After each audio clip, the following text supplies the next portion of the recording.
It's the Sunday Chronicle on Stacks 92.1. It's the Sunday Chronicle. We gon' give the news and keep you up to date. From crimes to the politics, you gon' know what's up around your way. We give 2 thumbs up to everyone out here doing their thing. We gon' show mad love to all the ones working hard in communities. It's the Sunday Chronicle.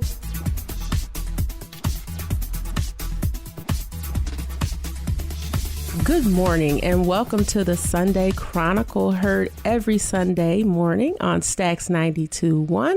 I'm your host, Giannis Jackson, coming to you. And this is the platform for the community because community knows what community needs. Thank you once again for joining me here today. We do have a special guest with me. I'm so very happy to have her here.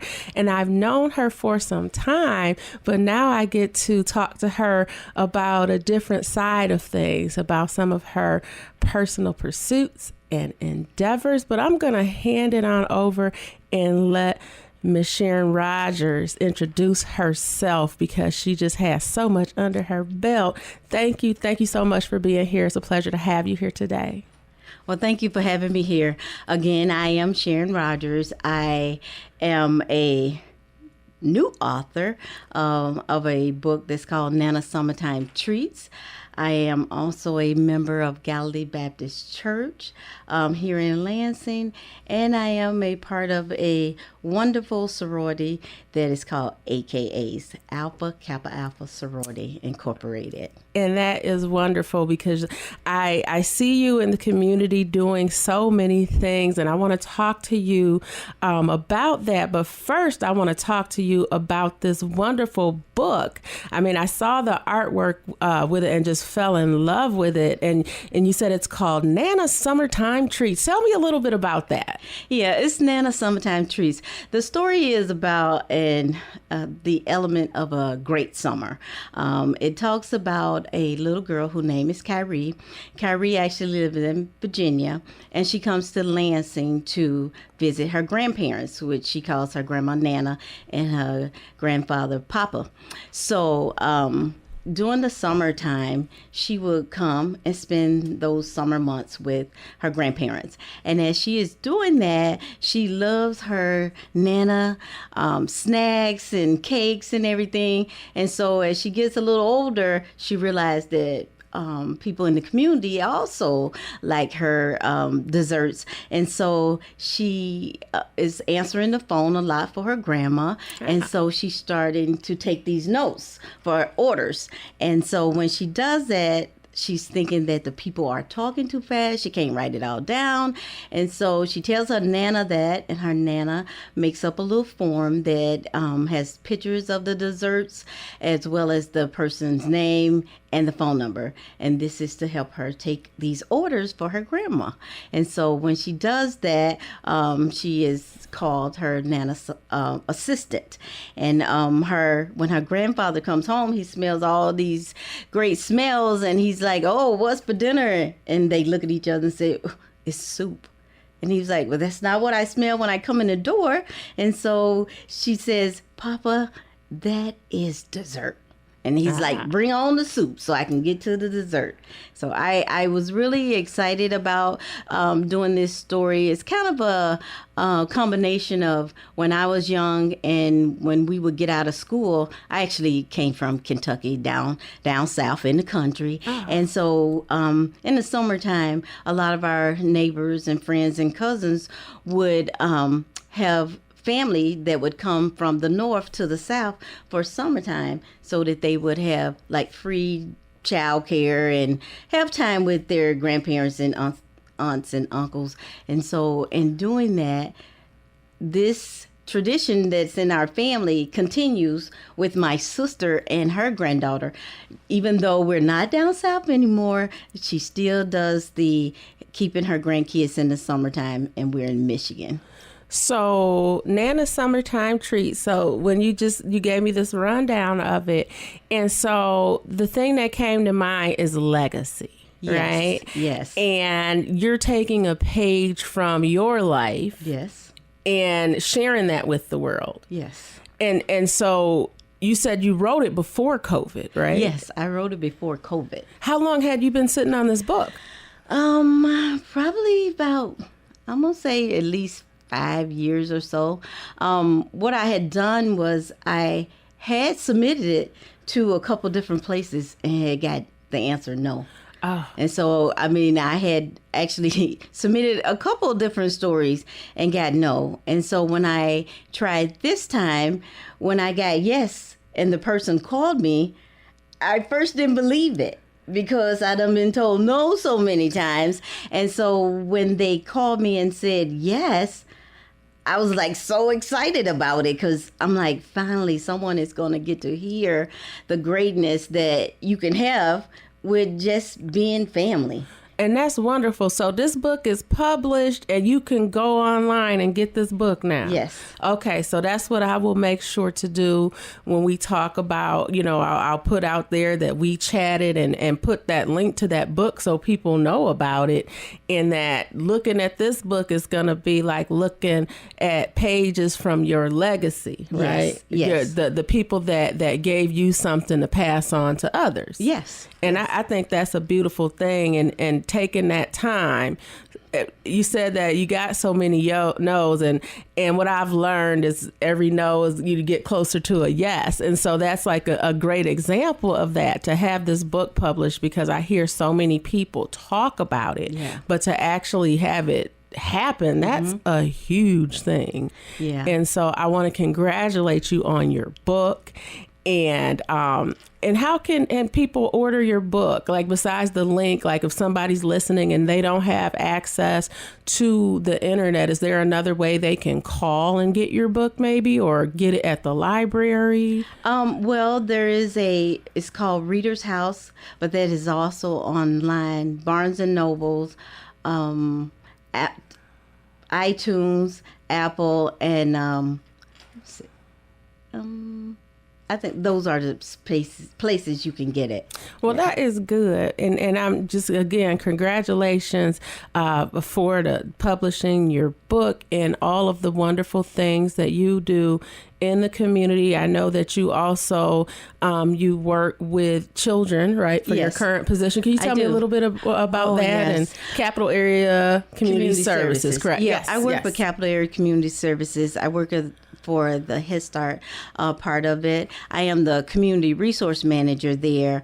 I actually started as a teacher there, and what I would do actually, and that would take me back to the stories that, of my book, is that I actually started writing stories in my classroom about my students. And so I would write these stories every day just to get them involved, because they like to hear their names. And so I would do that to get them to do what I needed them to do. And so that's how I really got going with doing my stories. I really wanted to be a good storyteller as a teacher. Oh, really? Yes, that's what I really wanted to do, was be a good storyteller, because I would work with kids every day, and we would have fun at school, and we would have books in there, but none really kind of reflected the group of students that I had. And so I would make up stories about them. And that's nice to open a book and see somebody that looks like me or you, and that, those wonderful things can happen to us too. We can be junior entrepreneurs, right? Yes. We can help grandma make some money in the kitchen, or, those types of things. It's nice to be able to identify with that, with good, happy, successful stories. And the thing that's nice about it is that you sound very passionate about children. Yes. So one of your passions led to another one of your passions. It did. That's nice. When I, as a teacher, I could reach 18 families. And that's all I could reach was 18 families, because that's the students that I had. And so I decided I needed to do more for our community. So I applied to be the supervisor, and then now I'm the community resource manager. And so as the community resource manager, I am getting resources for our parents. Okay. Depending on whatever it is that they need, I try to make sure that I connect with our community partners and get that information to our parents or those resources to them. And so during the pandemic, we was out of school for a pretty long time. And so in doing that, I kind of got worried about what was going to happen with our students and preparing them for kindergarten. So I decided to do a YouTube page with that's called Miss Sharon's Reading Corner. So I would read the stories, and I will have an activity to go with it so that I can try to reach as many families as we have. And that's still up now. Yes, so I started doing that because of COVID, and then I ended up loving it, and I constantly have been adding more stories to it.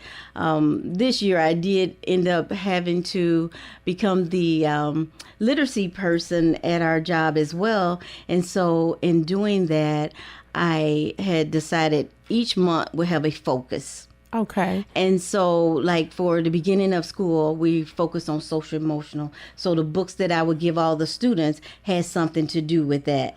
Making new friends, can they settle in, all those different things that happen at the beginning of school. So they see examples of how kids like them get through these situations. And I think that's so important because it's realistic situations that are relevant to them. And then you're putting it out there, that there are ways to get through X, Y, and Z. So I think that's wonderful. And then having a way to reach the community, children, parents, and so forth through that way of media. And that is, I'm glad to see that our community has been very resilient in the way we have created ways to reach each other. When we know there's times we can't connect physically, I've seen so many rise to the occasion to stay connected, whether it's Facebook Live, whether it's YouTube.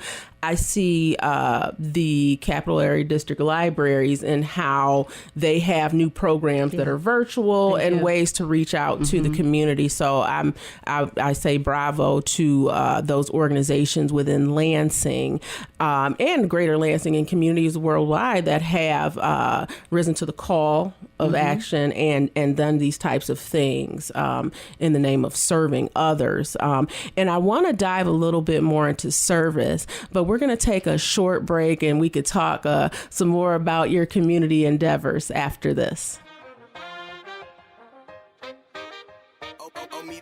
I'm the type to dance to her very own beat. Ask me where I am, probably somewhere singing. Around my way, they call me Jingle Queen because I sing about everything. Like just do it, Nike. Have it your way, Burger King. Snap, crackle, pop, go Rice Krispies. Maybe it's me. You should call me the Jingle Queen when you're in need of dope melodies. You should call the Jingle Queen when you're in need. You should call me the Jingle Queen. Oh, you should call the Jingle Queen. www.laureypen.com. That's LAUREPEN.com. At Lansing Community College, I'm learning for my future. LCC offers 1- and 2-year pathways to careers in healthcare, IT, manufacturing, and other professional trades. More than 500,000 professional trades jobs will need to be filled in Michigan by 2026. So I know I'm learning for a great career. I belong at LCC. You belong here too. Visit lcc.edu/youbelong and enroll today. Let me tell you a story about Bill. Bill was a normal guy in his 50s. He had back surgery about 2 years ago. Bill was in a lot of pain. He dealt with his pain by taking the Percocets his doctor prescribed for him. Bill took more and more and more of them to help with the pain, until one day the prescriptions weren't enough to get rid of Bill's pain. Then one day Bill found someone to help him get rid of the pain with illegal drugs he didn't need a prescription for. Fast forward to today. Bill lost his job and his family. The only thing he does have is his drug dealer. If you know Bill's story and you don't want to end up like Bill, call the Detox and Treatment Helpline right now to get away and get treatment. 800-210-7907. 800-210-7907. 800-210-7907. That's 800-210-7907.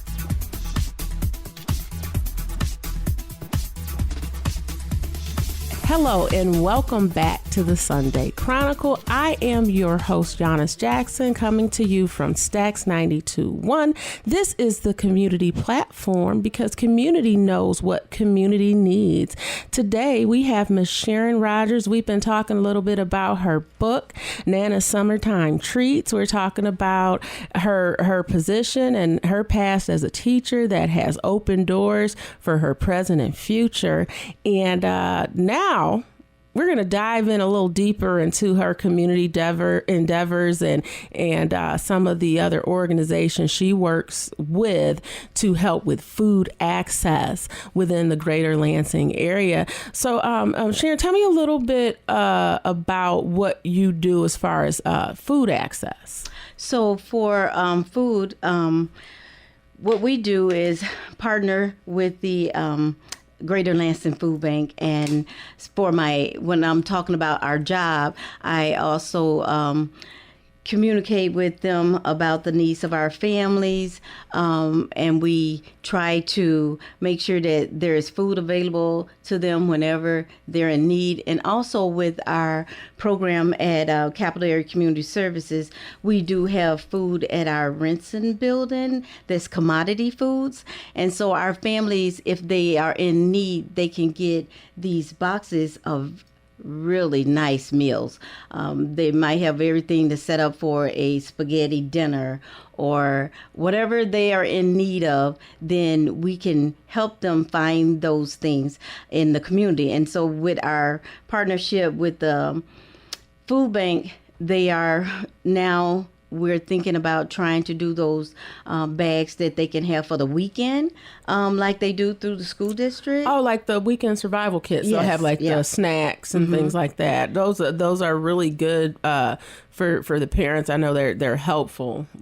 And I've heard a lot of feedback with those. And so with the process with getting food, if someone wants or needs food, I mean, is it very strenuous? Do they have to show ID? Those types of things to get food? Well, with our program, they talk with their family advocate, which is more like a social worker for them at our job, but they call family advocates. And so what they do is they fill out the little packets. So one of the things that, to qualify at Head Start, once you are in, you pretty much qualify for a lot of these programs that are out there. So that when they are in need of food, we can have them to go over to our Renson building, which has the commodity foods. So we service 4 counties. So we do have different food at different areas. So it's like you connect them to resources. Yeah, we connect them with the resources in that community. Oh, very good. And you said 4 counties. Yeah. Which counties do you serve? We have Ingham, Eden, Clinton, and Shiawassee. Oh, very good. Very good. And and with that, so this is helping not just the children, but like you said, the families. The whole family. And there's other resources you may connect them with, right, beside food, right? Yeah. Because with Capital Area Community Services, what are some of the programs that are offered?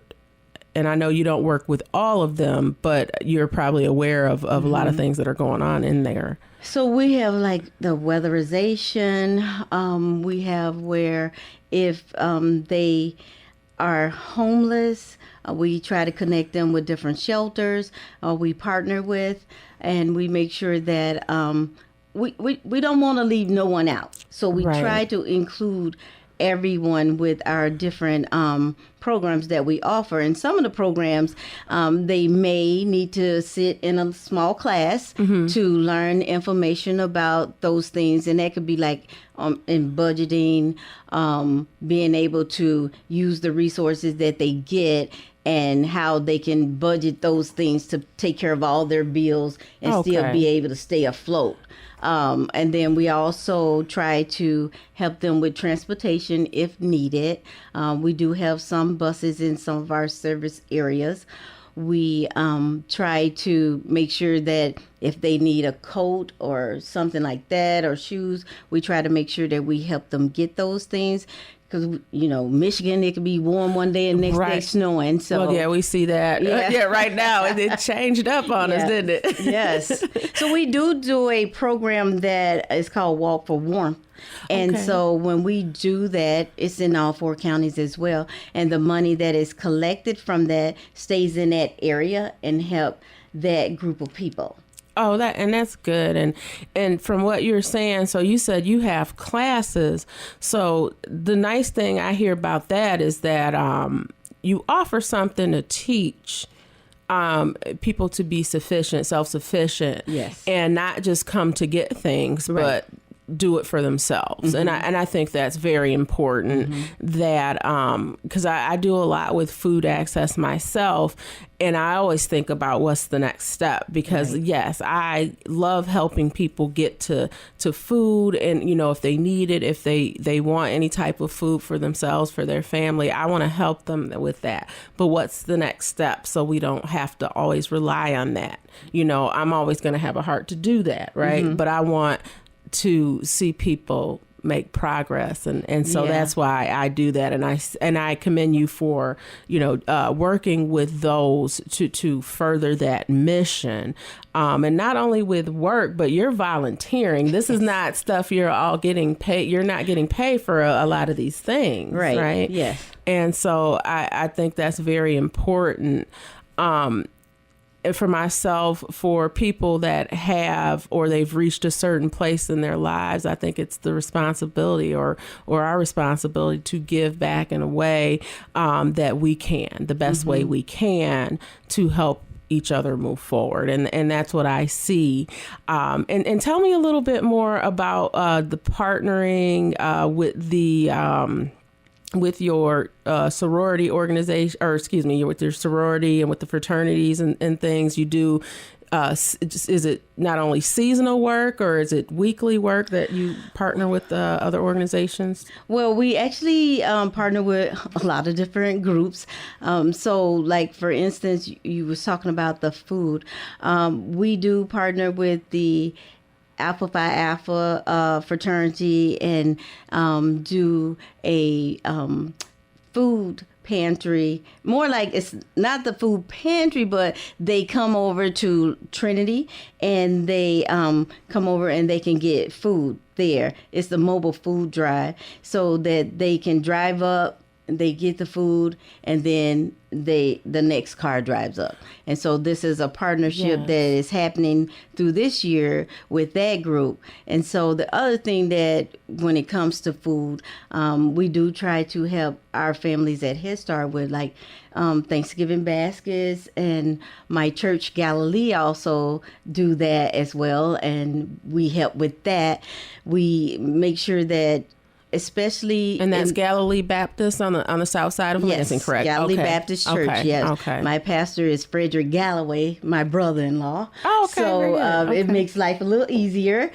So we do a lot of things with that. Actually, like 2 weeks ago, we had a backpack day where we gave out over 100 backpacks, and we also had lunch and games and different activities that the young kids in the community could come over and do for free. And get books. And that is so nice. I saw a slew of those, right? I visited, it was one day that I went with my children to the different events. And it's just amazing, even though there are so many backpacks and things that are stuffed and people that donate, how quickly they go. They go really fast. And I said, wow. And I was at a lot of them. And I said, a lot of people really need these supplies. So I am happy to see that so many people went out their way to do these backpack drives, and I realized the importance of them, you know. Yes. And just to see the kids they were very happy. I saw them just playing and doing different things and getting ready for school. And I think that's a great thing to do before school starts back, to get them adjusted and to celebrate them before they go back to class, because our kids have been through so much with this pandemic, and, you know, the amount of time they've had to stay indoors. I think about myself, and then I think about the kids that are growing up now and the adjustments they've had to make. And they've had to be very resilient, you know, because a lot of the times I'll hear comments on generations and what are we doing with this generation? But then at the same time, I know that these generations that are younger are dealing with so much more. And so I really try to be mindful to give others grace, you know, in that. So our time is growing near, but I always like to ask my guests what they would like to leave with the listeners, what they would like to leave to make an impact. Well, first, thank you for having me here. I do want to say to people who may be out there and have been having these dreams of wanting to do things, to not to give up. And it doesn't always mean you have to be famous with what you do, but long as you are sharing and helping others and seeing your talent grow, whether it's you helping someone or if you helping yourself, however you do it, don't give up. And the other thing is that I want people to think about, I have been writing for a long time, and I had at one point I almost was thinking, you know, to give up or just sharing them with kids that I am around. And I thought, I could do this. I can do this. And you have to self-talk yourself sometimes to say, you know, why not you? Why can't this be you? You can do this. And so I do want people to think that if it's for them, they can have it. And just, you know, wishing everyone well.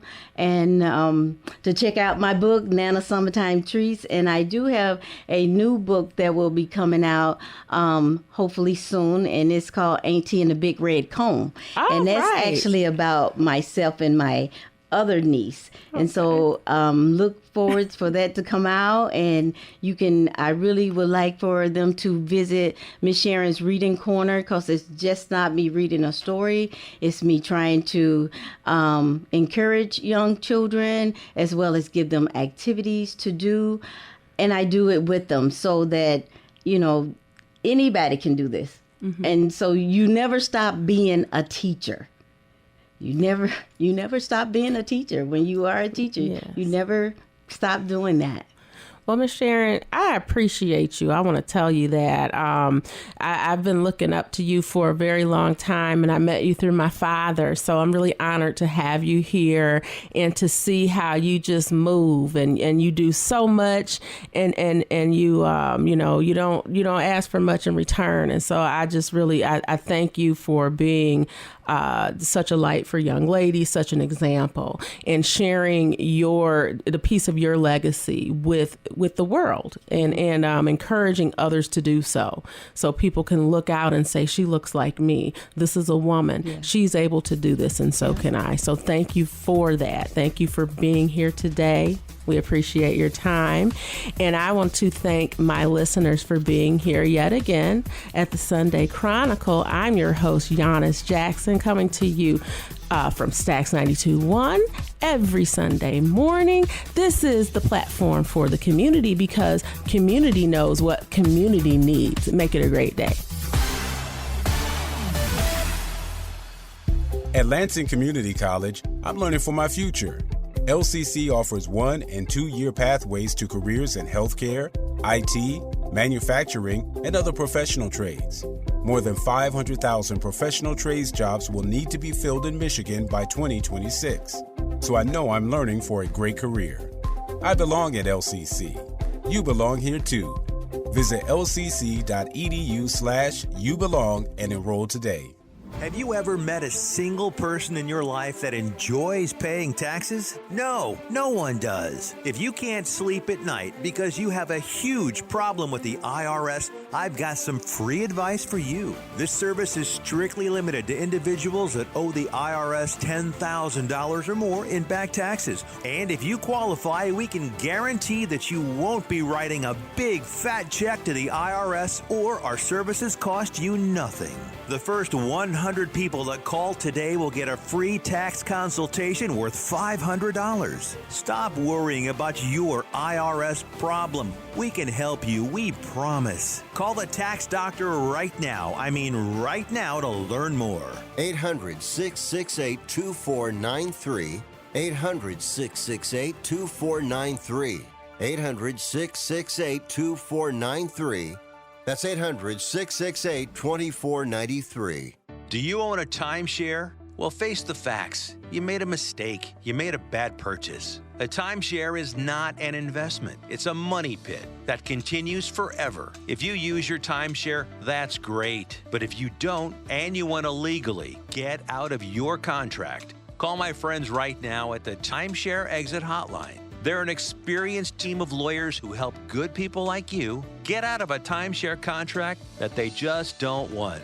Don't throw away your money on maintenance fees. Use it for things you really want. We can help you end your timeshare contract and stop the money drain immediately. If you're ready to move on with your timeshare, call our team right now. Cancel your timeshare now with a free call. 800-953-0866. 800-953-0866. 800-953-0866.